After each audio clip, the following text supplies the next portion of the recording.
எழுதி விட்டுச்சு எவ்வளோ நேரம் ஆயிட்டு பத்தியா? இன்னும் ஒருத்தி கூட எழும்பி வரல. எத்தனை மணிக்கு தான் ஏந்திரிக்க போகிறாளோன்னு தெரியல.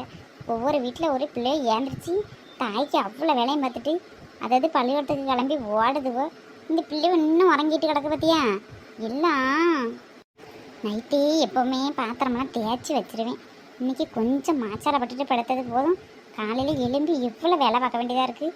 இந்த பிள்ளைவை எலும்புனா கொஞ்சம் ஒத்தாசையாக இருக்கும். ஒருத்தி எலும்பி வர மாட்டேங்க.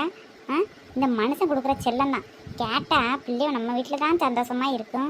போகிற வீட்டில் என்னமா இருக்குன்னு தெரியலை. இருக்கிற வரைக்கும் நல்ல சந்தோஷமாக இருக்கட்டும்னு சொல்லி ஒரு வேலை தெரிய மாட்டேங்கி நல்ல எண்ணெய் ஏச்சிக்கிட்டு சாப்பிட்றாள். ராணியக்கா, ராணியக்கா, என்ன யாரை கூப்பிடுற மாதிரி இருக்குது? சின்ன பொண்ணு குரல் மாதிரி தெரியுது. ஏன் இப்போ காலையிலேயே வந்திருக்கான்னு தெரியலை. ஏதாச்சும் முக்கியமான விஷயமா இருக்கும் பிள்ளைக்கு. இல்லைன்னா காலையிலேயே வரமாட்டாளே. என்னன்னு போய் பார்ப்போம். என்ன வீட்டில் ஒரு சிட்டு குருவியை கூட காணோம். இவ்வளோ அமைதியாக கிடக்கு. இல்லை எங்கே போனவன்னு தெரியலையே. ஒரு மனுஷி வந்து வீட்டில் நிற்கேன், ஒருத்தர் கூட தெரியல. யாராவது திருடா வந்து திருடிட்டு போனால் கூட ஒன்றும் தெரியாது உங்களுக்கு. ராணியக்கா, ராணியக்கா, இந்த வந்துட்டேன் சின்ன பொண்ணு. உட்காரு, இந்த வாரேன். சமையல் கொஞ்சம் வேலையாக இருக்க பற்றியா? உட்காருமா, வந்துடுறேன். சமையக்கட்டில் இருக்கவளோ? ஸ்ட்ரெயிட்டாக சமையக்கட்டுக்கே போயிட வேண்டியதுதான். அங்கே போனாலும் காலையில் ஏதாவது பண்டம் செஞ்சுருப்பாவோ. இங்கேயே காலை டிப்பனை முடிச்சுட்டு போயிட்டேன்னு வையன், ஒரு வேலை முடிஞ்சிச்சு. அங்கே என் மாமியாக ஒன்றும் செஞ்சுருக்க மாட்டா. நான் எப்போ வருவேன்னு காத்துட்ருப்பா. இங்கே என்ன ராணியக்கா செஞ்சு வச்சுக்க ஏதாவது ஒன்று தின்னுட்டு கிளம்பிட வேண்டியதுதான். வந்த வேலை முடிஞ்சது. ஏக்கா நீங்கள் இங்கே வர வேண்டாக்கா, நான் அங்கேயே வரேன். அங்கேயே இருங்க. ஏன் உங்களுக்கு கஷ்டம்? கல்யாண சமையல் சாதம், காய்கறிகளும் பிரமாதம், இந்த கௌரவ பிரசாதம் அதுவே எனக்கு போதும்.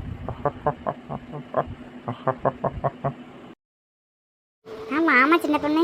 இன்னைக்கு காலையிலேயே இந்த பக்கத்து வந்திருக்க? ஏங்க வரக்கூடாதோ? இன்னும் காலையில எடுத்த எடுப்பில் இந்த கிளை கேட்டால் எப்படி வீட்டை பக்கத்து வர்றது? பார்க்கலாம் தான் வந்தேன். வந்தோடனே இப்படி கேட்டால் திரும்பி போட்டுமா? சேச்சே, அப்படிலாம் சொல்லலை சின்ன பொண்ணு. இது உன் வீடு மாதிரி நீ எப்போ வேணால் வரலாம் போகலாம். இல்லை காலையில் எப்போ வரமாட்டல, கொஞ்சம் லேட்டாக தான் வருவேன். இன்னைக்கு காலையிலே வந்திருக்கியா? சரி, ஏதாவது விஷயம் எதுவும் கொண்டு வந்திருக்கியா என்னன்னு தான் கேட்டேன். வேற ஒன்றும் இல்லை. ஒன்றும் விஷயம்லாம் ஒன்றும் இல்லை. காலையிலேயே ராணி அக்கா சமைச்சாவளை என் வீடு வரைக்கும் நல்ல ஒரே மனமாக இருந்துச்சு. சரி வந்தால் ஒரு வேளை இங்கே சாப்பிட்டுட்டு போகலாம்ல, அதான்க்கா வந்தேன். ஏன் சாப்பாடு இல்லையோ? யாரு சொன்னது? உனக்கு இல்லாத சோறா? என்ன வேணுமோ எடுத்து தின்னிட்டு உன் வீடு மாதிரி இப்படியெல்லாம் ஒரு கேள்வி கேட்டு மனசை சங்கடப்படுத்தா சின்ன பொண்ணு? என்ன வேணும்?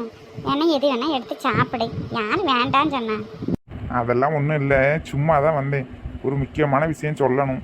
அதான் சரி இப்படியெல்லாம் வந்தேன் பால் வாங்குறதுக்கு கடைக்கு போகலான்ட்டு. சரி பக்கத்தில் தான் ராணி அக்கா வீட, அப்படியே சொல்லிட்டு போயிட்டா ஒரு வேலை முடிஞ்சதில்ல, அதாம்க்கா வந்தேன். ஒரு விஷயம் சொல்லணும். சொல்லு சின்ன பொண்ணு, என்ன விஷயம்? ஒன்றும் இல்லை ராணியக்கு, சும்மா தான். நேற்று நானும் வசந்தி அக்கா நடந்து வந்துட்டு இருந்தோம்மா. அப்போ கீதை பார்த்துட்டு தான் சொன்னான். உங்ககிட்ட நேத்தியே சொல்ல சொன்னான். நேற்று மறந்துட்டு அப்படியே வீட்டுக்கு போயிட்டேன். காலையில் 8 மணிக்கெல்லாம் வரணும்ல. நம்ம குழு ஏற்கனவே எடுத்து கட்டிகிட்டு இருக்கோம்லக்கா. ஒரு 2-3 தீவு தான் பாக்கி இருக்குது. அதில் மறுபடியும் எழுதியிருப்பா போல இருக்குது. அதனால பேங்க்லேருந்து இன்றைக்கி சாரெல்லாம் வாராவலக்கா. நாங்கள் மீட்டிங் எப்போவுமே நடக்கும்ல, அங்கே தான்க்கா வரணுமா. அது நேற்றே சொல்ல சொன்னால் மறந்துட்டேன். சரி காலையிலே சொன்னால் நீங்கள் வேலையெல்லாம் முடிச்சுட்டு வரதுக்கு கரெக்டாக இருக்கும் பற்றியில, அதான் சொல்ல வந்தேக்கா. அப்படியா சின்ன பொண்ணு? லட்சுமிக்கெலாம் சொல்லாச்சா? லட்சுமிக்கு தெரியுமா அந்த விஷயம்? லட்சுமி அக்கா வீட்டுக்கு நான் போகவே கிடையாது. உங்கள்கிட்ட சொல்லிவிட்டு அப்படியே போகிற வழியில் சொல்லிவிட்டு அப்படியே பால் வாங்கிட்டு போகணும். இன்னும் காலையிலேருந்து ஒரு காப்பி தண்ணி கூட குடிக்கலக்க.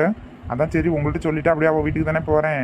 அப்படியே அவள் வீட்டில் பால் வாங்கிட்டு அப்படியே சரி சொல்லிட்டு போகலான்ட்டு. எல்லோரும் எப்போவுமே குழு கூடுவோம்ல, அந்த இடத்துக்கே வந்துடணுமா.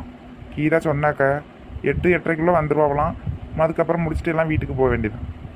ஐயோ, இன்னும் ஒரு டீ தண்ணி கூட குடிக்கலையா? இரு சின்ன பொண்ணு, ஒரு 5 நிமிஷம் உனக்கு டீ போட்டு தரேன், குடி. ஏக்க அதெல்லாம் ஒன்றும் வேணாக்கா, நான் போய் குடிச்சுக்கேன் வீட்டிலே. அதெல்லாம் முடியாது, டீயை குடிச்சிட்டு தான் நீ போகணும். வேணான்னு சொன்னால் உடையே மாட்டியே. உங்கள் பாசத்துக்கே ஒரு அளவு இல்லை. அதுக்கு தான் ராணி அக்கா வீட்டுக்கு வரணுங்கிறது. வந்தால் ஒரு வேளை டீ கொடுக்காம அக்கா அனுப்பவே மாட்டாவ. சரி சின்ன பொண்ணு குடி. காலையிலேயே டீ குடிக்காமல் இவ்வளோ தூரம் நடந்து வந்திருக்கல, குடி சின்ன பொண்ணு. இப்போ தான் போட்டேன்.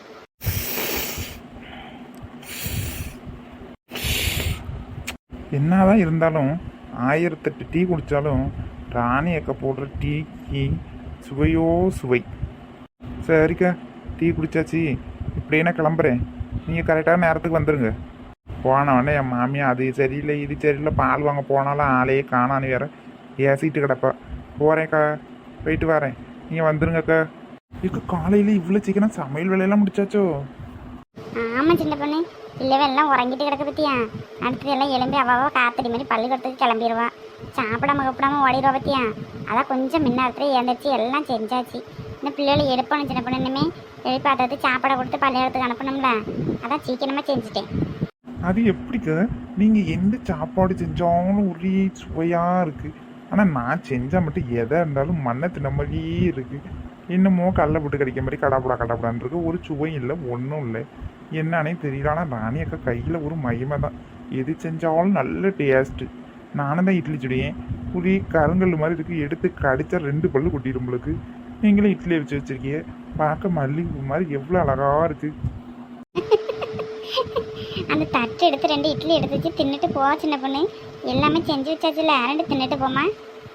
ஐயா வேண்டாக்கா, இன்னொரு நாளைக்கு சாப்பிட்டுக்கேன். நீ எது செஞ்சாலும் சுவையாக தானே இருக்கும்.